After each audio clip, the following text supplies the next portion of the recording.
প্রিয় বিধাননগর কলেজের ছাত্রছাত্রীবৃন্দ, আমরা এনইপি কোর্সে তোমাদের স্বাগত জানাচ্ছি। তোমরা এই সেমিস্টার 1 পরীক্ষায় অনেকেই অকৃতকার্য হয়েছো কেমিস্ট্রি কোর্সে। এই ভিডিওটা তোমাদের কেমিস্ট্রি কোর্সের ভবিষ্যতে সাহায্য করবে যাতে এটা ক্লিয়ার হয়ে যায়। এটা আমি কিছু ইউনিভার্সিটি কোশ্চেন সলিউশন করে দিয়েছি, এটা তোমাদের উপকারে লাগবে। আমরা প্রথমে চলে যাচ্ছি যে কিছু কোশ্চেন, অর্গানিক কেমিস্ট্রির কিছু কোশ্চেনে। What is plane of symmetry, এটা হচ্ছে স্টুডিও কেমিস্ট্রির একটা পার্ট, এবং এই কোশ্চেনগুলো খুবই বড় পরীক্ষা, এবং এগুলো যদি সলভ করে রাখো তবে তোমাদের আর অসুবিধা হবে না। প্লেন অফ সিমেট্রি মানে তোমরা যদি একটা মিরার প্লেন চালাও কোনো একটা অর্গানিক মলিকুলের ভেতর দিয়ে, তবে একটা মলিকুলটাকে দুটো হাফ হাফ অংশে ভাগ হয়ে যাবে। That is, a imaginary plane is drawn through a molecule, then the molecule can be equally halves, and this is called plane of symmetry. Suppose if you take that of the বেঞ্জিনকে তুমি যদি নাও এবং দুটো ভাগে ভাগ করো, তবে একটা part আর একটা পার্টের সঙ্গে হাফ হাফ মিরার ইমেজে ভাগ হয়ে যাবে, তবে এটাকে আমরা প্লেন অফ সিমেট্রি বলবো। তোমরা একটা এক্সাম্পল উদাহরণ দিয়ে এটাকে জাস্ট বুঝিয়ে দেবে। জিওমেট্রিক্যাল আইসোমার জানতে গেলে প্রথমে আমাদেরকে সিস ট্রান্স জানতে হয়। সিস ট্রান্স মানে হাইড্রোজেন দুটো যদি একই দিকে থাকে তবে সিস হবে, হাইড্রোজেন দুটো যদি অপোজিট দিকে থাকে, বিপরীত দিকে থাকে, তবে ট্রান্স হবে। এখানে অ্যালকাইল গ্রুপগুলো হাইয়েস্ট প্রায়োরিটি হচ্ছে এবং হাইড্রোজেনটা লোয়েস্ট প্রায়োরিটি। এখানে অ্যালকাইল গ্রুপটা হাইয়েস্ট প্রায়োরিটি এবং হাইড্রোজেন লোয়েস্ট প্রায়োরিটি। অতএব এখানে এই হাইড্রোজেন দুটো একই দিকে থাকার জন্য এখানে এটা হচ্ছে জেড কনফিগারেশন হলো। এখানে হাইড্রোজেন দুটো অপোজিট দিকে থাকার জন্য এটা ই কনফিগারেশন হলো। এই দুটো মলিকুলের মধ্যে রিলেশনশিপ বের করতে দিয়েছে। এখানে দেখো মিথাইল গ্রুপটা ডান দিকে আছে, এখানে মিথাইল গ্রুপটা বাম দিকে আছে। তোমরা যদি একটা ইমাজিনারি একটা প্লেন ড্র করো, তবে দেখা যাবে এটার মিরার ইমেজ হচ্ছে এই স্ট্রাকচারটা, তবে এটা দেয়ার এনানসোমার রিলেশনশিপ। ডাস্টোমার হলে তাদের মধ্যে কোনো ইনার ইমেজ রিলেশনশিপ থাকতো না, তবে যে স্ট্রাকচার দুটো দেওয়া আছে সেই স্ট্রাকচার দুটো তারা এনানসোমার পরস্পরের। এখানে দেখো নেক্সট যেটা করা আছে সেটা হচ্ছে কি আরএস কনফিগারেশন বের করতে দেওয়া আছে। এখানে আরএস কনফিগারেশন ডিটারমাইন করতে গেলে প্রথমে তোমাদের প্রায়োরিটি সিকোয়েন্সটাকে বের করতে হবে। প্রায়োরিটি সিকোয়েন্সের রুল হচ্ছে প্রথমে অ্যাটমিক নাম্বারটাকে কনসিডার করতে হবে। এখানে হাইড্রোক্সিল গ্রুপের অক্সিজেন অ্যাটমের অ্যাটমিক নাম্বার হাইয়েস্ট, কিন্তু কার্বন অ্যাটমের অ্যাটমিক নাম্বার লোয়েস্ট। কারণ অক্সিজেনের অ্যাটমিক নাম্বার 8, এখানে কার্বনের অ্যাটমিক নাম্বার 8, তবে অক্সিজেন 1 নম্বর প্রায়োরিটি পাবে। 1 নম্বর প্রায়োরিটি মিনস অক্সিজেনকে 1 নম্বর পজিশনে দেওয়া হবে।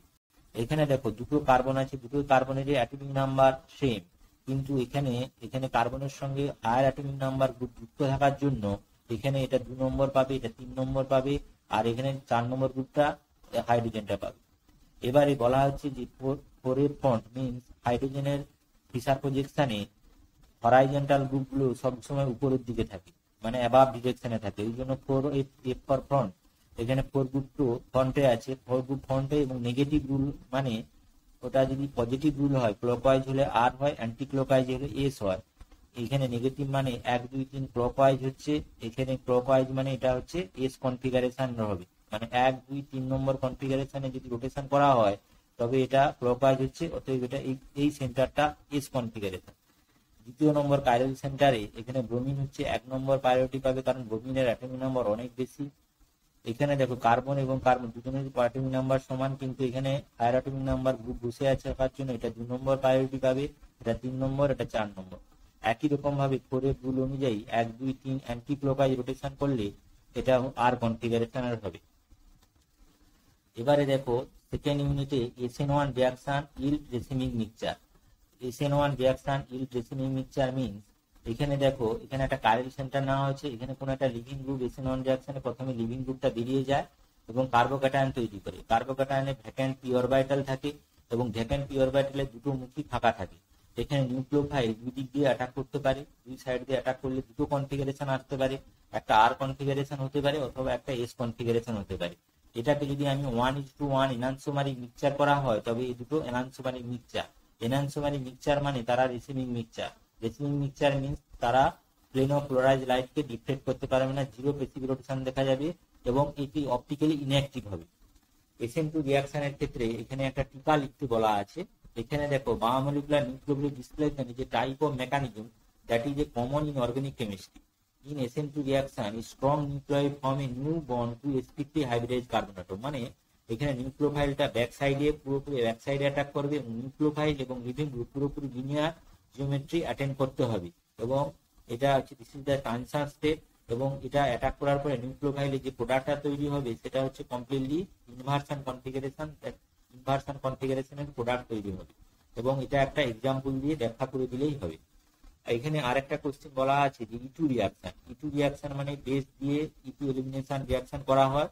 এখানে দেখো অ্যান্টি পেরিপ্ল্যানারিটি মেনটেন করতে হবে, যেদিকে হাইড্রোজেন থাকবে লিভিং গ্রুপটা ঠিক তার উল্টা দিকে থাকবে এবং বেস এখানে অ্যাবস্ট্রাক্ট করবে হাইড্রোজেনটাকে এবং লিভিং গ্রুপটা বেরিয়ে যাবে এবং অ্যালকিন তৈরি হবে। এবারে বেসের যদি কনসেন্ট্রেশন যদি বাড়ানো হয় ইটু এলিমিনেশনের রিয়াকশনে বেসের কনসেন্ট্রেশন বাড়ালে রিয়াকশন রেট বাড়ে এবং যদি বেসের স্ট্রেংথও যদি বাড়ানো হয় রিয়াকশন রেট বাড়বে, কারণ ইটু রিয়াকশনের ক্ষেত্রে rate is proportional to that of the concentration of substrate with that of the concentration of the base. তো বেসের কনসেন্ট্রেশন বাড়লে ইটু রিয়াকশনের রেট বাড়বে। এর আরেকটা দেওয়া আছে এখানে প্রেডিক্ট দ্য প্রোডাক্ট করতে বলা আছে। এখানে দেখো এটা আমরা জানি যে সালফুরিক অ্যাসিড জল টেনে নেয়, মানে ওয়াটার ডিহাইড্রেশন রিয়াকশন করে, ওয়াটারটাকে রিয়াকশন থেকে বের করে দেয়।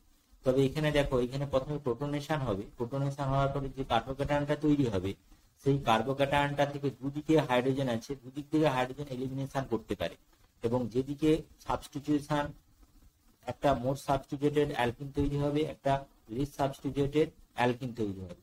এখানে দেখো এটাতেও হচ্ছে ট্রাই সাবস্টিটিউটেড অ্যালকিন তৈরি হয়েছে, এটাতেও ট্রাই সাবস্টিটিউটেড অ্যালকিন তৈরি হয়েছে। কিন্তু এখানে দেখো দুটোতেই কি হবে, প্রায় মোটামুটি সমান প্রোডাক্ট তৈরি হবে এবং এলিমিনেশন করে আমরা সেট জেড এলিমিনেশন প্রোডাক্ট পাবো, মোর সাবস্টিটিউটেড অ্যালকিন প্রোডাক্ট পাবো। Thank you for the watching in the video. আমরা পরের বছরে অর্গানিক কেমিস্ট্রি সলিউশন গুলো প্রথমে দেখব।